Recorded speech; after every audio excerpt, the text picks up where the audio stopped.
Donc on laisse les océans de ce matin pour aller vers la forêt.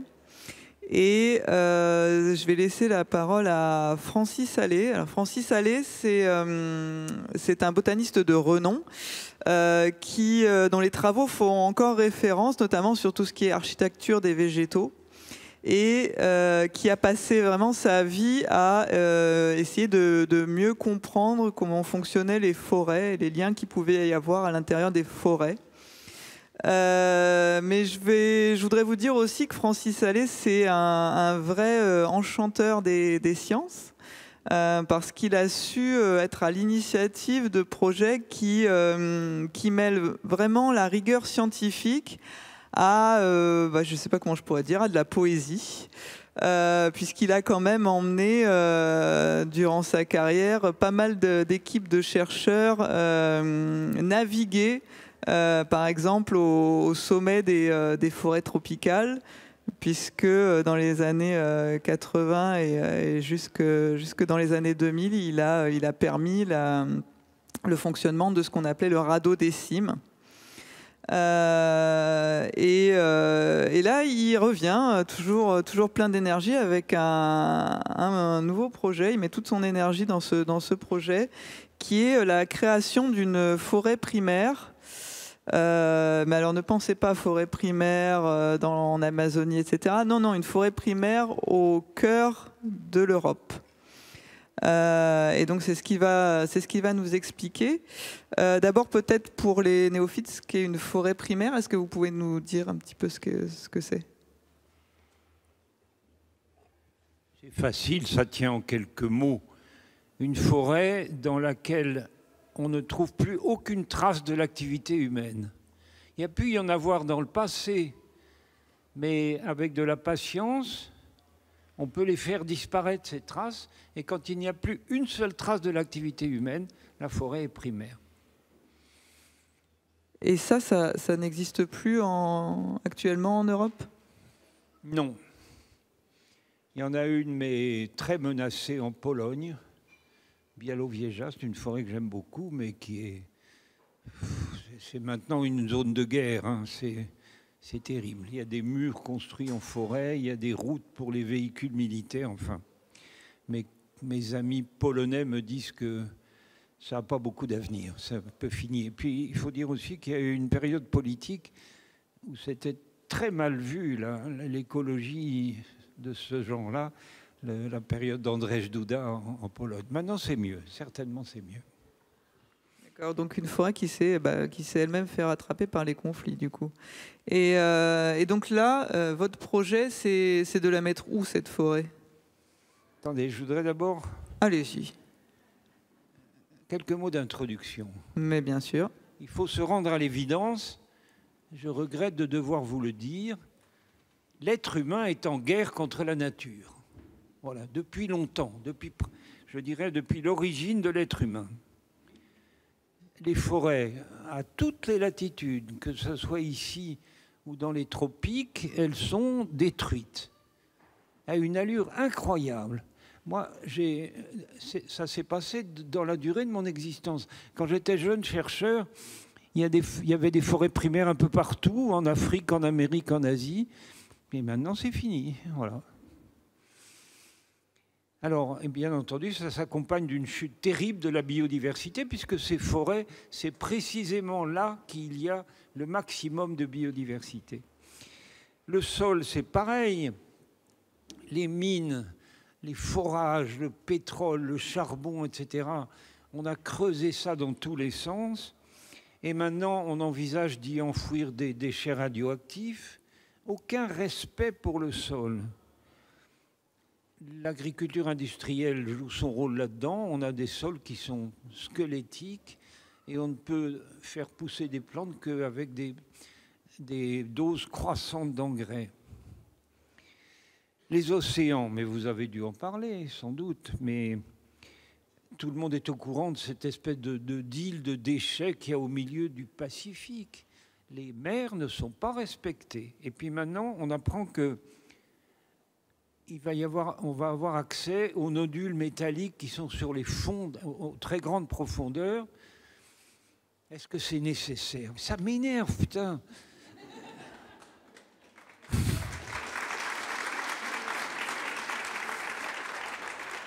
Ça va servir à quoi? À améliorer nos portables, je crois. Des choses de ce genre. Non, on devrait pas.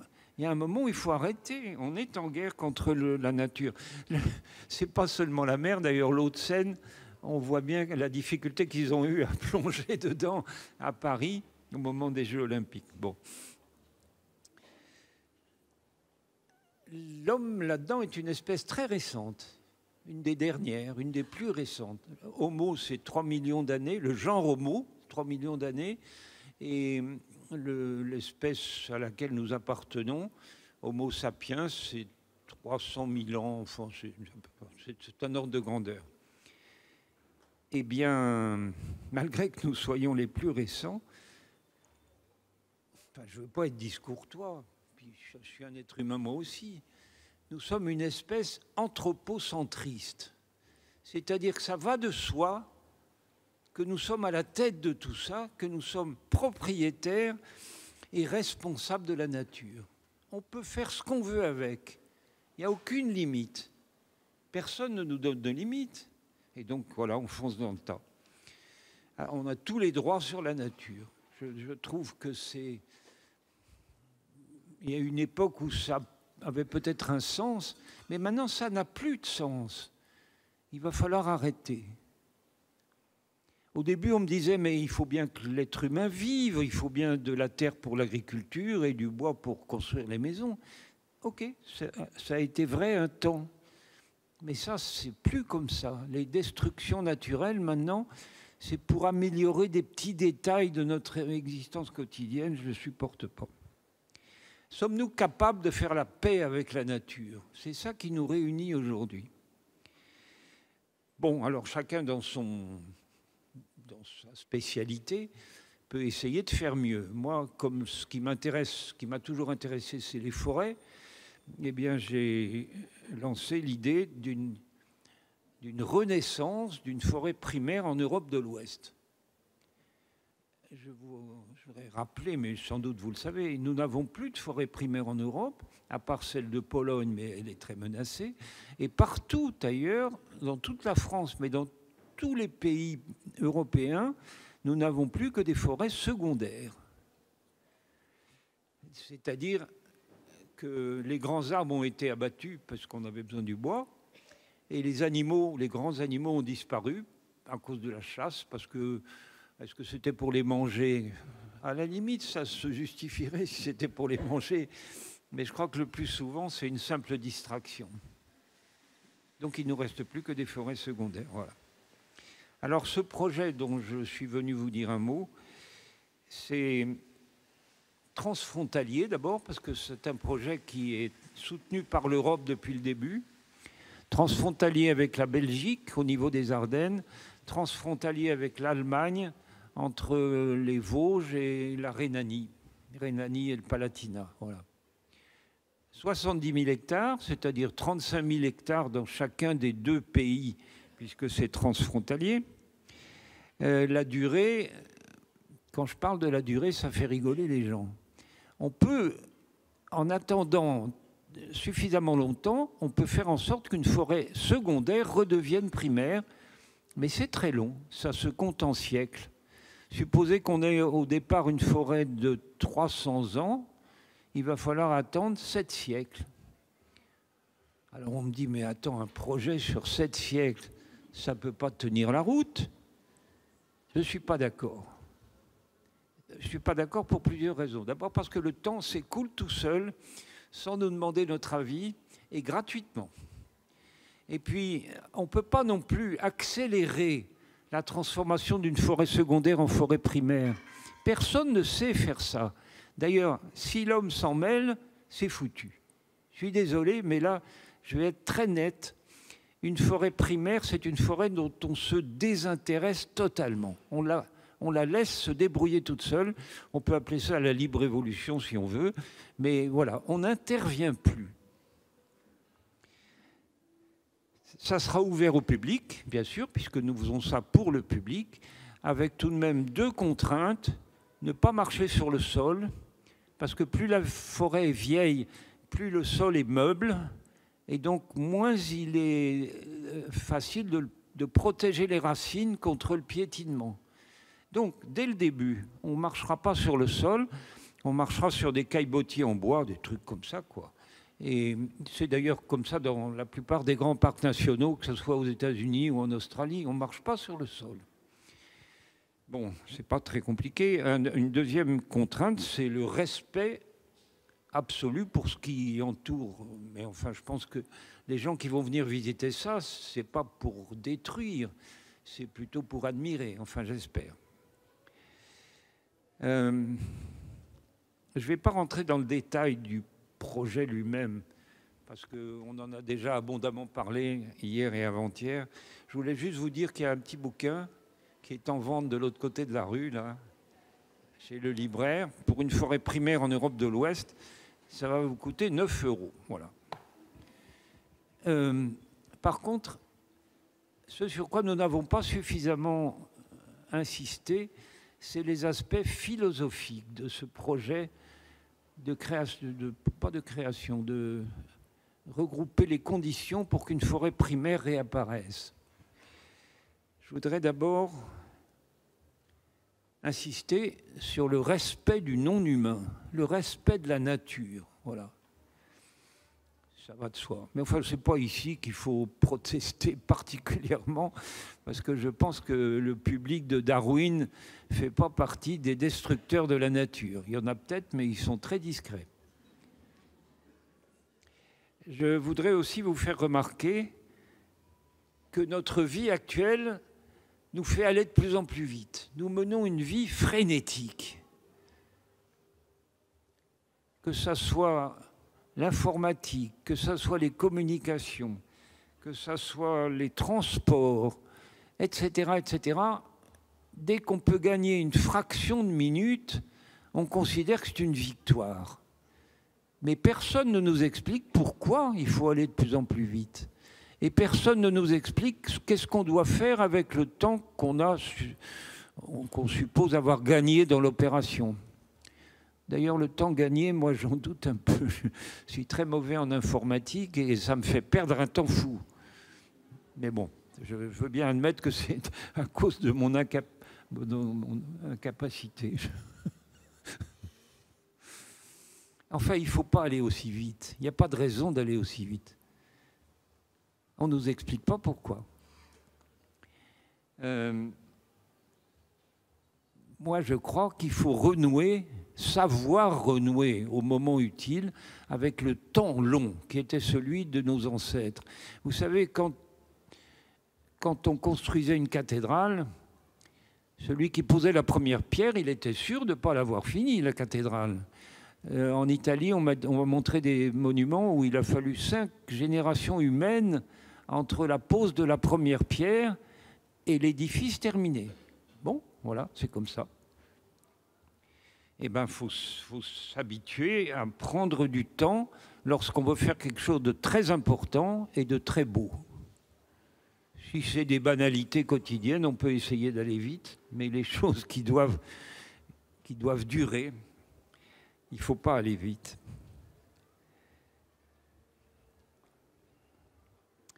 Donc, renouer avec le temps long. 7 siècles pour avoir une forêt primaire. Est-ce que c'est long? Si vous demandez à un politicien, pour lui, c'est effrayant, puisque lui, il travaille à 5 ans. Bon. Mais si vous demandez à un géologue, 7 siècles, c'est un clin d'œil. 7000 ans, ça commence à compter pour le géologue. Bon, nous en tant que biologistes, on se situe entre les deux. Voilà, 7 siècles, c'est long par rapport à la vie humaine, mais c'est très court par rapport à la nature. Et puis, c'est la vitesse à laquelle la nature travaille. Or là, il est précisément question de laisser travailler la nature, sans nous en occuper. Elle sait faire ça beaucoup mieux que nous.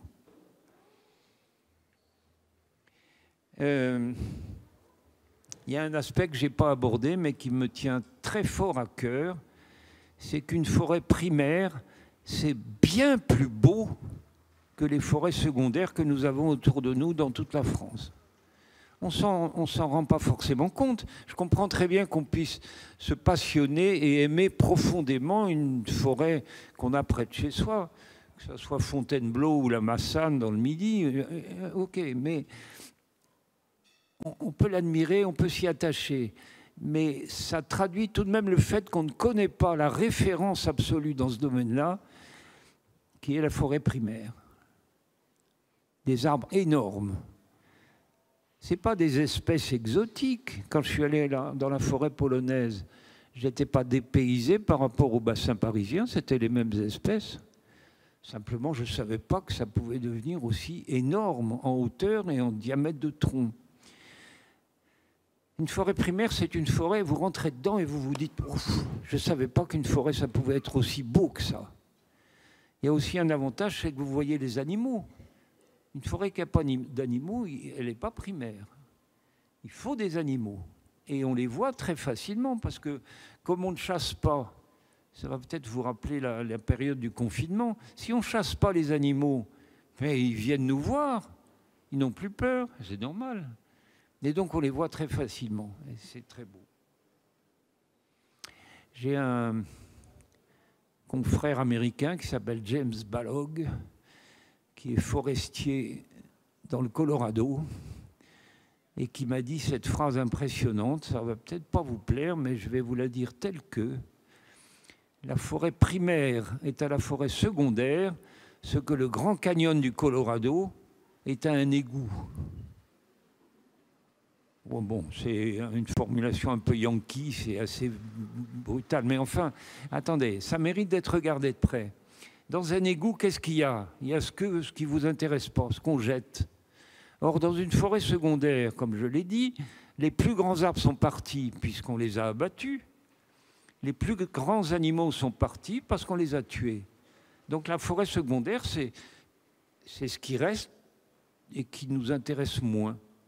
La comparaison avec un égout, elle n'est pas complètement idiote. Merci beaucoup.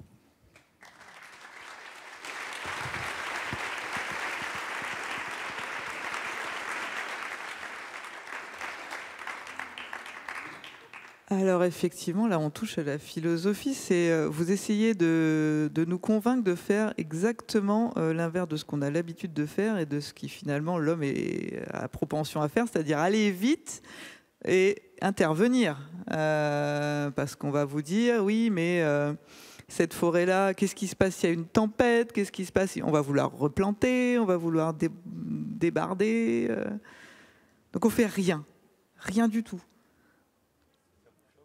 Ah, moi, personnellement, non. Mais je pense que... Comment les politiciens voient ça? Parce qu'eux, ils sont quand même dans le faire et dans le court-termiste. Ils ont été emballés par ce projet-là? Vous avez réussi à les emmener en balade dans cette forêt? Les politiciens ne sont pas forcément nos amis les plus sincères, ça c'est vrai. Par contre, c'est un projet ambitieux, légèrement utopique, puisqu'il joue sur une période de temps qui est longue. Mais ça soulève de grands espoirs, notamment parmi les jeunes. Je l'ai remarqué parce que j'ai lancé l'idée juste après la période du Covid. Et les gens me disaient « Ah, ça fait du bien » parce qu'avec le Covid, on n'avait plus d'horizon temporel. On voyait plus où on allait. Bon, voilà, ça c'est un projet sur le long terme. Et je pense que ça fait du bien. Et puis, le jour où nous aurons en Europe... C'est un projet unique au monde, hein, j'aurais dû le dire. Il n'y a pas de pays dans le monde où on essaye de reconstituer, de faire reconstituer une forêt primaire. Ça a été fait par les scientifiques dans les tropiques depuis très longtemps. Ça, il y en a eu beaucoup. Mais c'était des essais techniques. Puis dans les tropiques, les arbres, ils peuvent pousser un petit peu tout le temps. Donc c'est beaucoup plus rapide. Dans nos régions... À Bordeaux, je ne sais pas, mais enfin à Montpellier, là où j'habite, les arbres, ça pousse 4 mois par an. Mars, avril, mai, juin. La croissance d'un arbre, c'est 4 mois dans l'année. Le reste du temps, il va très bien, il fonctionne comme arbre, mais il ne pousse pas. Alors évidemment, avec une croissance limitée par l'hiver, le résultat est lent. Voilà. Donc là, vous allez compter sur les forces individuelles pour monter ce projet à bien. Comment ça va se passer? Comment est-ce que les gens qui sont emballés par ce projet, que vous avez fait rêver, là, peuvent s'investir dans ce projet? Ça va vous paraître très terre-à-terre, mais il y a une chose essentielle et à faire immédiatement si ça vous intéresse, c'est d'adhérer à l'association. Parce que quand on a... je ne veux pas être méchant avec les politiques, mais ça m'arrive un peu. Quand vous montrez le projet à des instances politiques, ce qui les intéresse, ce n'est pas tellement le contenu, c'est le nombre d'adhérents. C'est le nombre de followers, quoi. Oui, c'est ça. Très bien. Alors, juste en deux minutes, là, si vous pouvez nous ramener un peu dans cette forêt. Donc, vous nous avez dit des grands arbres, des animaux. Le sous-bois, il est comment? Il y a de la lumière, il n'y a pas de lumière? Alors, c'est curieux parce que souvent, on imagine forêt primaire. D'abord, on imagine que c'est tropical. Eh oui. C'est pas faux parce que c'est maintenant dans les tropiques qu'il en reste le plus. Mais on a l'impression que ça va être infranchissable. Alors, la jungle, quoi. La jungle. Ah, la jungle, c'est un mot terrible. La jungle, c'est une forêt secondaire dangereuse. La jungle, on ne peut pas se déplacer facilement. La forêt primaire, vous pouvez courir. Si vous avez un vélo, ça m'est arrivé parfois, vous pouvez faire du vélo dedans. Parce que le sol est nu, étant donné que la canopée est densément fermée. Et donc, il y a très peu de lumière au sol. C'est des forêts très faciles à traverser. C'est d'ailleurs un des éléments du drame, parce qu'au moment de la période coloniale, les gens qui voulaient exploiter les forêts tropicales, eh ben, ils pouvaient s'y déplacer sans problème, même avec une bagnole.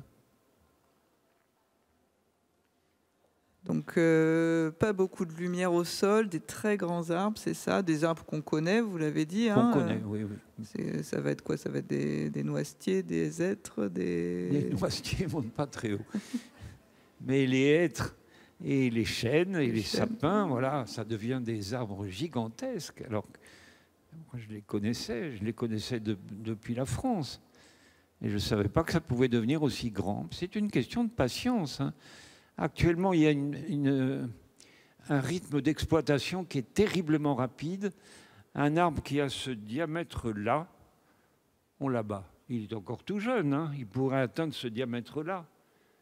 Mais pour des raisons techniques de sciage, on les abat quand ils sont tout jeunes. Puis on replante les mêmes. Et justement, comment est-ce que vous comptez protéger pendant 700 ans? Vous comptez sur le fait que ça va être tellement beau après que les gens vont continuer à protéger cette forêt? C'est mon espoir. Attendez, je l'ai dit, il y a un côté utopique dans cette forêt. C'est clair. Mais vous êtes scientifique aussi, alors je pense que vous avez réfléchi au truc. Oui. Ben, écoutez, je prends modèle sur Białowieża en Pologne. Les gens étaient tellement fiers d'avoir à côté du village la seule forêt primaire d'Europe. Je peux vous garantir qu'il ne fallait pas faire des bêtises dans la forêt, hein. Ils étaient les meilleurs protecteurs de cette forêt. Ils y tenaient beaucoup. Alors, je ne vois pas pourquoi ça ne serait pas la même chose en France. Ça va être plus difficile en France qu'en Pologne parce qu'il y a beaucoup plus de monde et c'est beaucoup plus industrialisé avec des routes, etc. Mais enfin, on a trouvé des endroits où ça peut se faire facilement. Le problème, c'est qu'il faut que la population de la région soit d'accord. Donc on a commencé des discussions et voilà. S'il y avait des objections, qu'on me dise c'est pas possible pour telle ou telle raison, ça m'intéresserait beaucoup. Mais j'ai pas eu ce genre de blocage. Écoutez, merci pour cette balade dans cette belle forêt, future forêt. Vous savez ce qu'il vous reste à faire pour faire que ce projet-là prenne vie, littéralement. Pensez à vos arrière petits-enfants qui seront très très très content de se balader dans cette forêt. Et on va profiter là des 5 minutes qui nous restent pour prendre, je pense, quelques questions, faire quelques échanges avec la salle.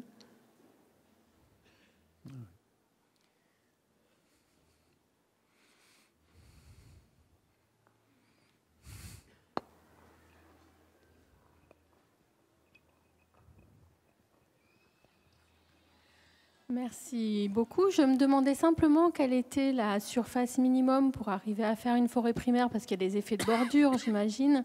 Donc, il y a une zone périphérique et puis il y a un centre qui devient vraiment primaire. À partir de quelle surface on peut espérer avoir une forêt qui devient un jour primaire? Écoutez, là, je dois dire qu'on a pris modèle sur la forêt de Biélovieja à l'époque où elle tournait très très bien. Pardon. 70 000 hectares. Alors on me dit c'est gigantesque, c'est monstrueux. Non. 70 000 hectares, c'est un carré de 26 km de côté.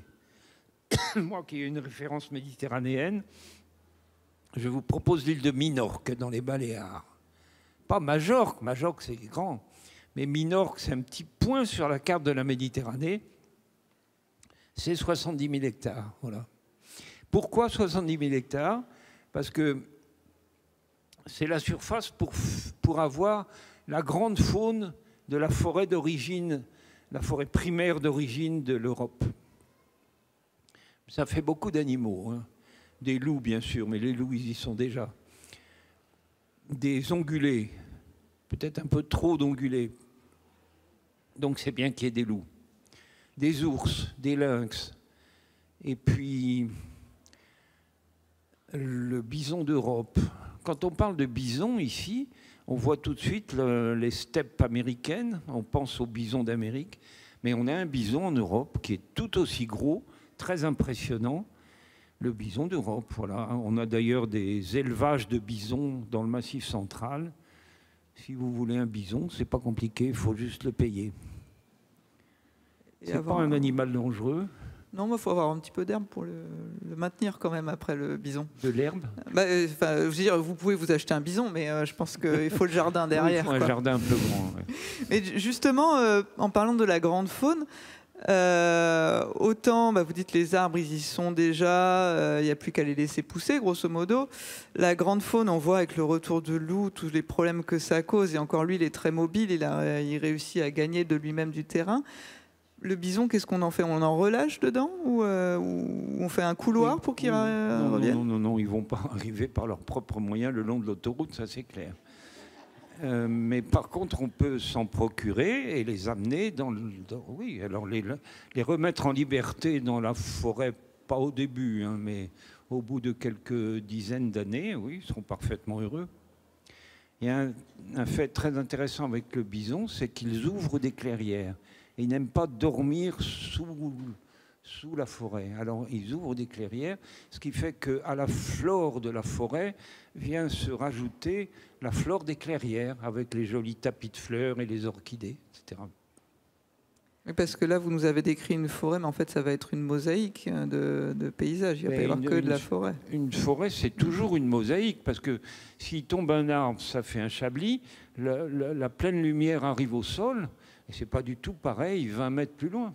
Oui, c'est toujours une mosaïque. Ce n'est pas du tout ennuyeux. Ça change tout le temps. Bonjour Francis.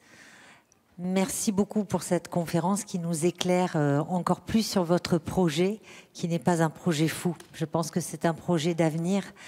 Et comme le thème de la conférence était le lien qu'il pouvait y avoir entre une forêt et la paix, je pense que tous ici, on a déjà fait l'expérience d'aller se promener dans une forêt et simplement d'ouvrir les yeux, d'ouvrir nos oreilles et de nous rendre compte aussi sur le plan des 5 sens, hein, sentir, écouter, voir, ô combien c'était apaisant.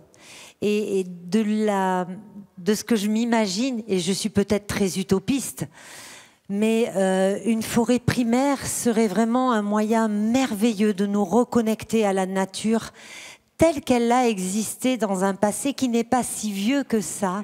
C'est exact, c'est pas si vieux. Exactement. Et donc nous pourrions être fiers, nous les générations vivantes là, de maintenant, de dire à nos enfants, vous allez pouvoir vivre ça. Enfants, petits-enfants, arrière-petits-enfants. Parce que je crois que c'est magique. La forêt aussi, je l'aperçois comme étant indispensable au sens de ce qu'elle nous amène en équilibre par rapport à la pluviométrie, par rapport à l'oxygène, par rapport à toutes ces choses-là. Et je crois que votre projet est loin d'être un projet fou. C'est, je pense, et je vous en remercie, et pardon, j'ai pas de questions, mais je pense que c'est le projet le plus fou et le plus merveilleux qui soit, et je vous en remercie. Merci beaucoup, Hélène.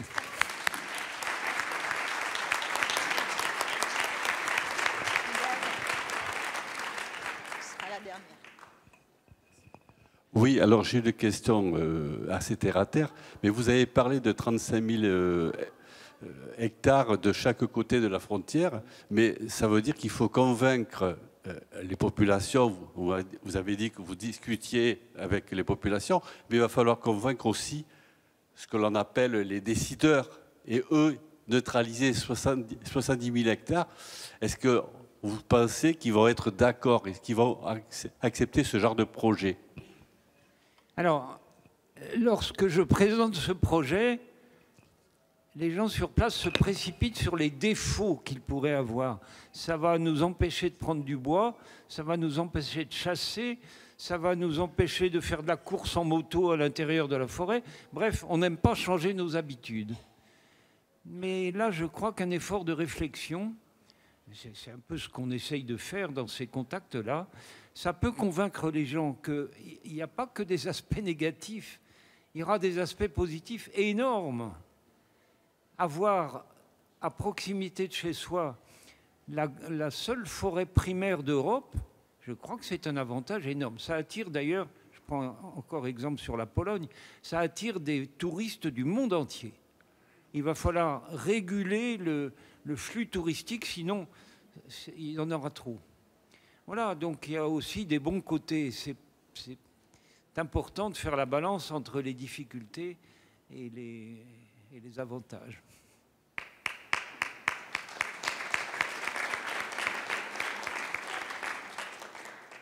Bonjour, j'avais une question. Vous parlez de l'ouverture, juste ici. Vous parlez de l'ouverture au public de la forêt. Oui. Donc l'ouverture au public de la forêt, comment vous réglez, comment vous comptez régler les problèmes sur les conflits d'usage au sein de la forêt? C'est quand même une grande question. Oui, je suis d'accord. Comment vous comptez vous y prendre? Écoutez, ce que je peux vous répondre, c'est que l'excès de tourisme, c'est pas nouveau. On a déjà une certaine expérience, pas depuis très longtemps, mais quelques années. Je pense notamment aux calanques de Marseille. Vous descendez pour voir les calanques. Et on vous dit, ah non, aujourd'hui c'est complet, il faut revenir demain. Bon, voilà, on ne rouspète pas. Si vous laissez entrer tout le monde, le site se dégrade, même avec des gens respectueux. Non, au début, les premières tentatives de réguler le tourisme, ça n'a pas dû être facile. Mais maintenant, c'est un peu passé dans les mœurs, voilà. Pardon. Du coup, ça m'éveille une question. En termes de qualité de l'air, est-ce qu'on va avoir on peut évaluer ou on peut imaginer un impact aussi sur la qualité de l'air? Bien entendu. Voilà. Je ne suis pas rentré dans ces détails techniques parce que c'est là-dedans. C'est dans le livre à 9 €. Parlons de la qualité de l'air. Vous savez comme moi que ça nous nourrit en oxygène. Mais ce n'est pas seulement ça. Les arbres, parlons des arbres, c'est aussi les petites plantes, mais les plantes photosynthétiques, elles stockent le gaz carbonique, ce qui nous arrange bien, elles relâchent de l'oxygène, mais pas seulement ça, elles stockent aussi la pollution. Une forêt primaire, c'est un endroit qui est totalement dépourvu de pollution. L'arbre n'en fait rien, puisque c'est des molécules toxiques, il les stocke simplement. Voilà. Donc, sur le plan de la qualité de l'air, on y gagne certainement. Et un point très important, j'aurais dû en parler, une grande forêt, ça attire la pluie. On est dans une période où on manque d'eau. Eh bien, nos ancêtres savaient très bien que la forêt garantissait une pluviométrie suffisante. C'est presque incroyable. Il faut faire référence à des travaux historiques. Mais les premières déforestations en Europe, c'était pour assainir le climat. Il pleuvait tellement qu'on a coupé et il pleuvait moins. Voilà. Donc le lien entre la forêt et la pluie, enfin je ne rentre pas dans des détails, mais maintenant nous savons très bien le mécanisme de ce lien. Très important. Merci. Une dernière question ? Rapide.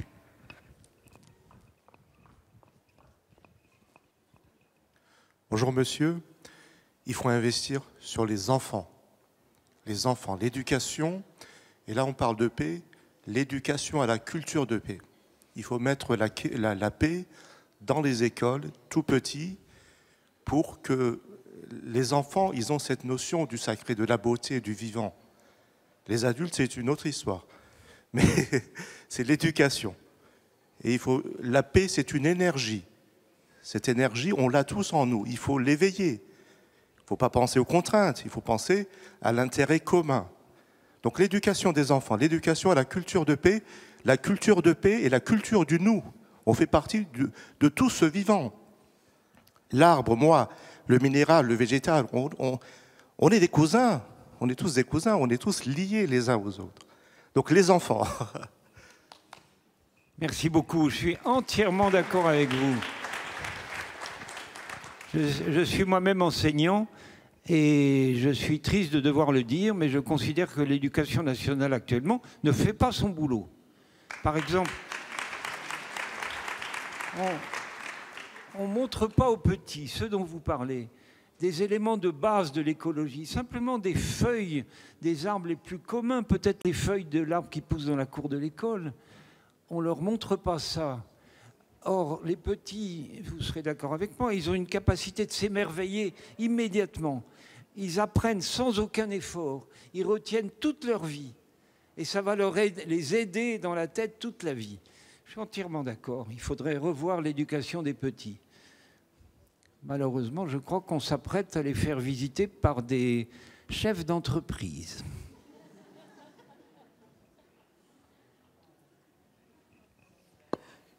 On va clôturer cet entretien. Merci infiniment, Francis Allais. Merci à Adeline Thévan.